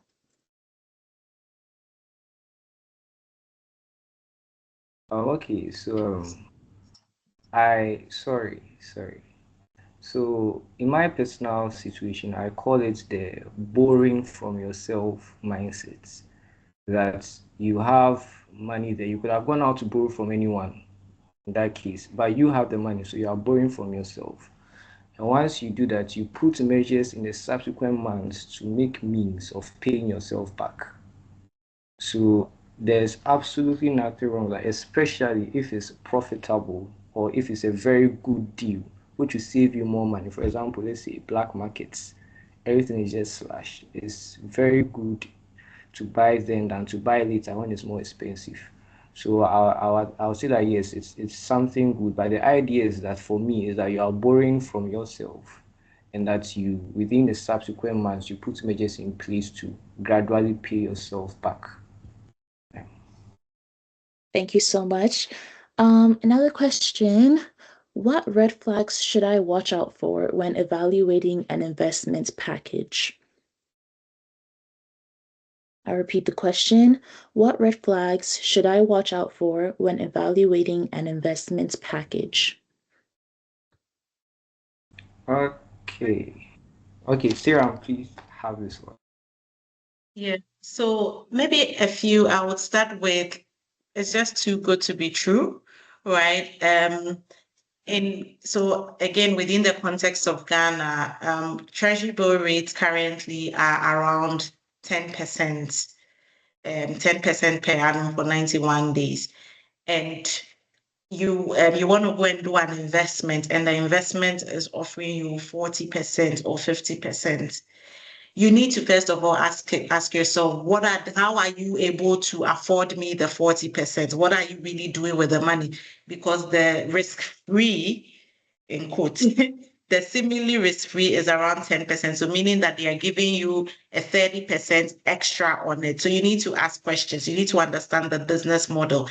And if the business model doesn't make sense or they are unable to explain the business model to you, then it is a huge red flag. And yes. And yeah, so that's what I'll share. And then also, I mean, when information sharing is not forthcoming from the people. I mean, because anytime I always say that you need to understand whatever you're putting your money in. So anytime you're asking questions and you are not getting clarity or you are not getting clear information or clear responses, it is a red flag. Yeah. So thank you.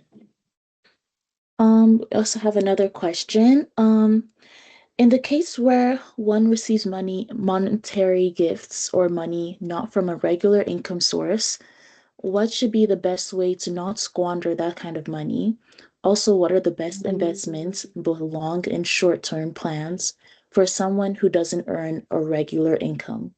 Okay, I'll break this into two, and then maybe Lara, you can answer one, and then someone else can answer another one. So Lara, in the case where one receives money or gifts not from a regular income source, what would be the best way to not squander that kind of money?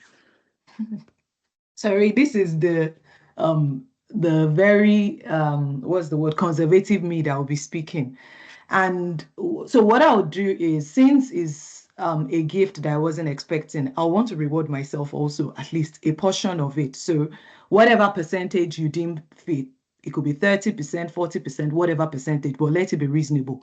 But also what I will do is the remaining portion, I will see it as an opportunity to pay myself, which is then puts it into some form of investment. Because to be honest, I wasn't expecting the money in the first place. So if I really put it into my future self, it won't hurt me too much.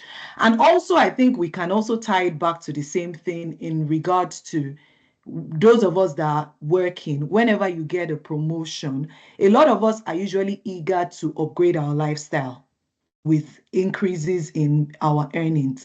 I think what we should try to do is, like someone said, don't try to strive to look rich, rather try to work to become rich. And you can only become it by consistently investing towards your future self. So learn to delay gratification. I think that's one of the things that I work with, and that helps at the end of the day. So I'll let someone else take the other question since I know we're rushing for time.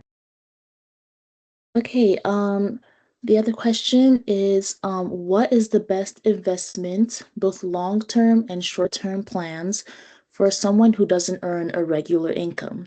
For example, I pay rent on a biennial basis, and in order to have a roof over my head, I need to plan ahead. However, I don't have a regular source of income. So what is the best way to go about investing? If you should go long term or short term?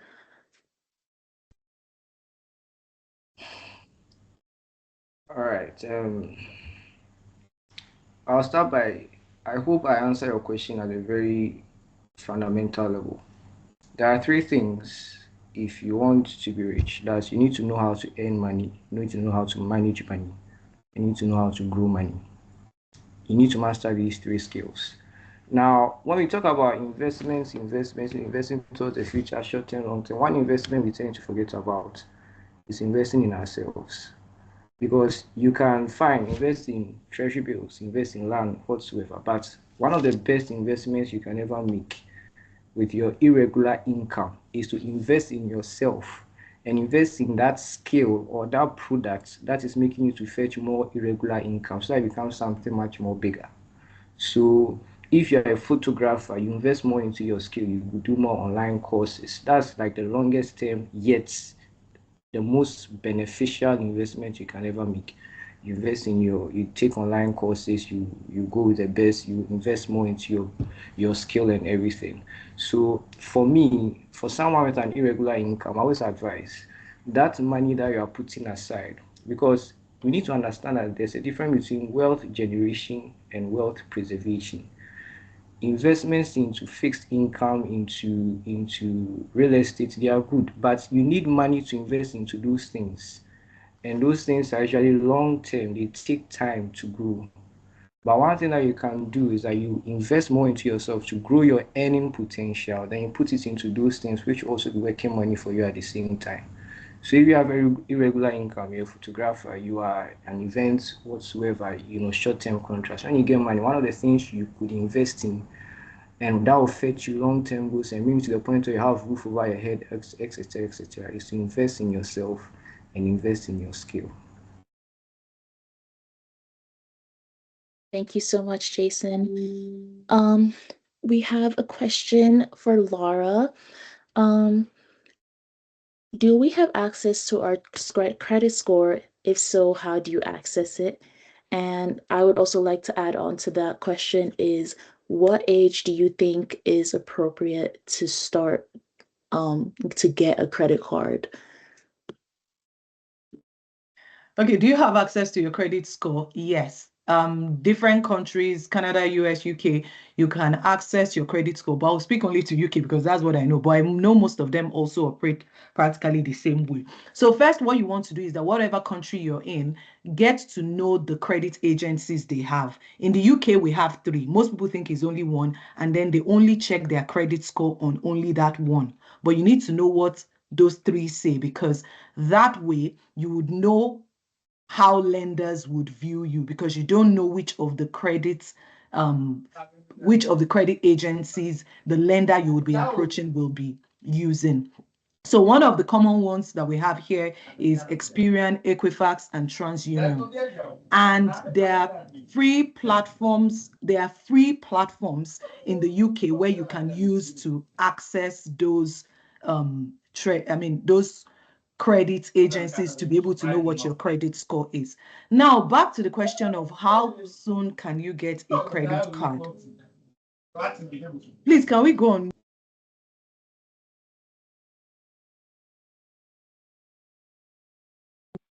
Okay, thank you. All right. So then the next question then is, how quickly can you get a credit card?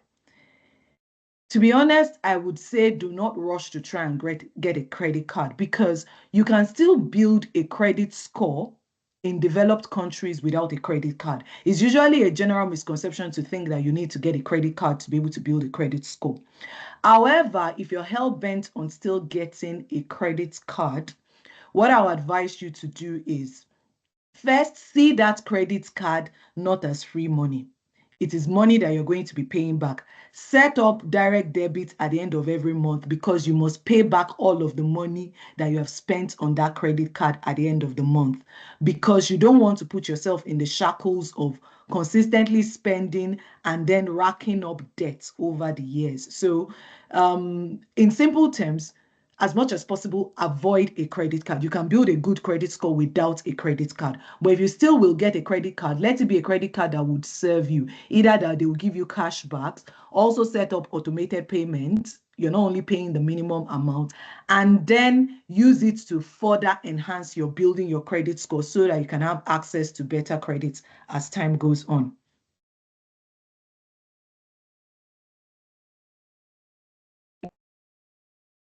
Thank you so much, Laura. That is very insightful. We have one last question, and then our webinar is going to come to a close. What do we do about student loans? How should you tackle student loans? Joshua, I don't know if you're still on here. Joshua, are you on here? Yeah, I'm here. Yes, thank you. Could you answer this question, and then we'll just wrap it up?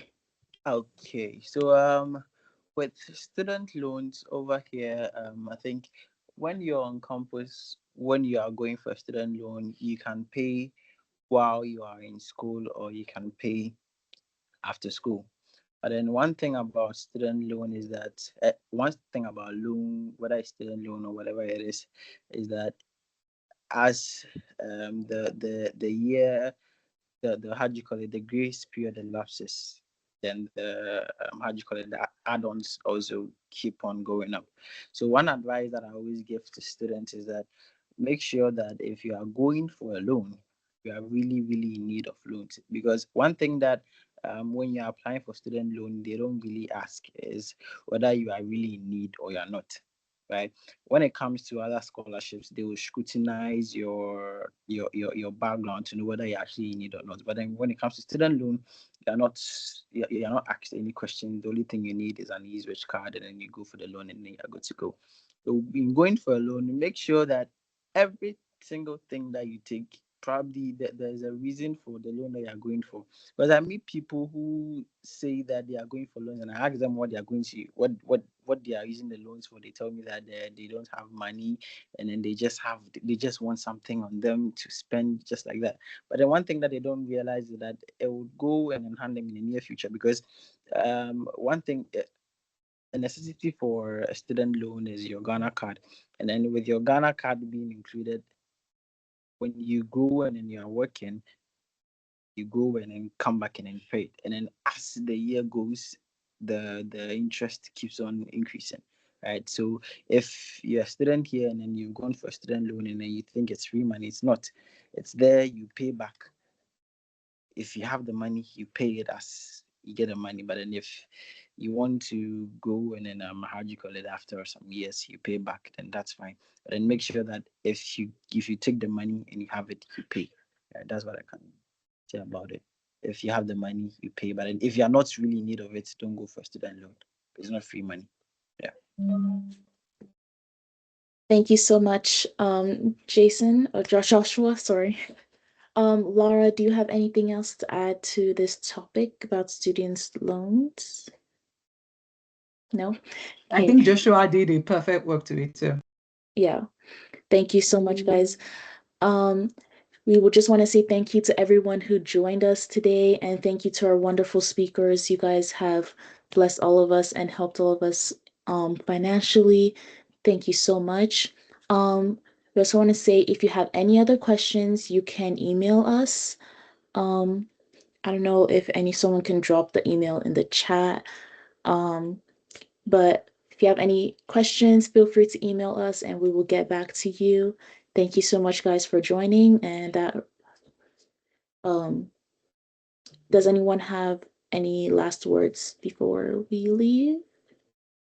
Okay, so I think I would want to comment on just one thing before I go. I just wanted to, I think I didn't get a chance to mention it earlier.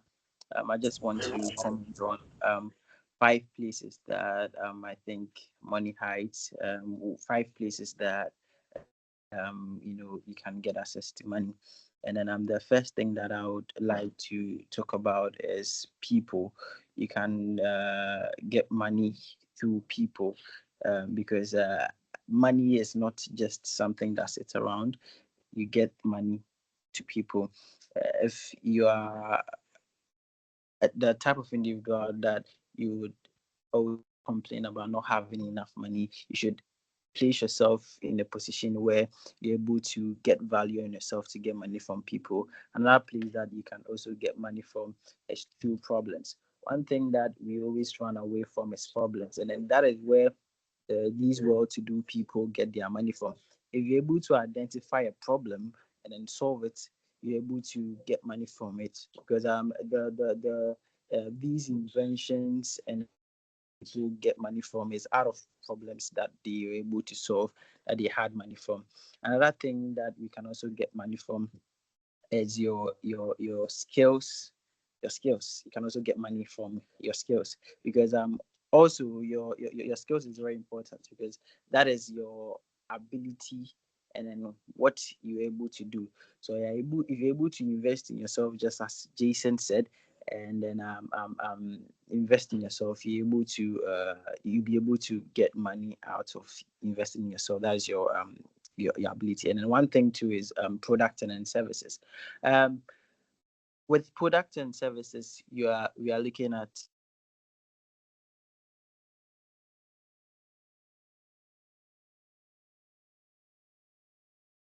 Hello? Okay, well, I think Joshua is done now. I just want to say thank you to each of our speakers. Thank you so much, Lara. Thank you, Seyram. Thank you, Joshua. Thank you, Jason. Thank you so much for how you've blessed all of us and helped us financially. I also want to say that you can scan the QR code to text us on our email, and also that some of the speakers are on Instagram and social media. So I think it's on our Instagram too. So you can go and check out their Instagram pages and contact them. We will be having other webinars this year, so watch out for that. Thank you so much to everyone who joined today. Thank you for our speakers once again. Thank you. Yeah, I think that about wraps up our webinar. Thank you so much. Thank you for having us. Nice to meet you all. Thank you. Thank you. We're just going to go back to Samuel. Samuel, if you're on. Hi, everyone. Hi. Good evening once again. And thank you all so much for joining us this evening. I can tell that a lot of us have questions about finances and budgeting and investments. So maybe we'd have to do a meet and greet again with Seyram, Lara, Jason, and then Joshua once more, just so that this time around you get to ask them your questions more directly. But thank you so much for the time that you've shared with us this afternoon. I know there's a lot that could have been said, but time could not permit we. And we also want to have apologize for going beyond the time. But you can always connect with us. You can always reach out to us through our LinkedIn, our websites, our Instagram, and we'll be glad to tell you what we know. So thank you so much and have a wonderful evening. Thank you to the team as well for the lovely and amazing work you've done this evening. Thank you so much. Thank you so much, Sam. Have a great day, everyone. Bye. Bye, Eric. Bye. Bye, Emmanuel. Bye, Kinsley. Bye, Marjorie. Bye, Abigail.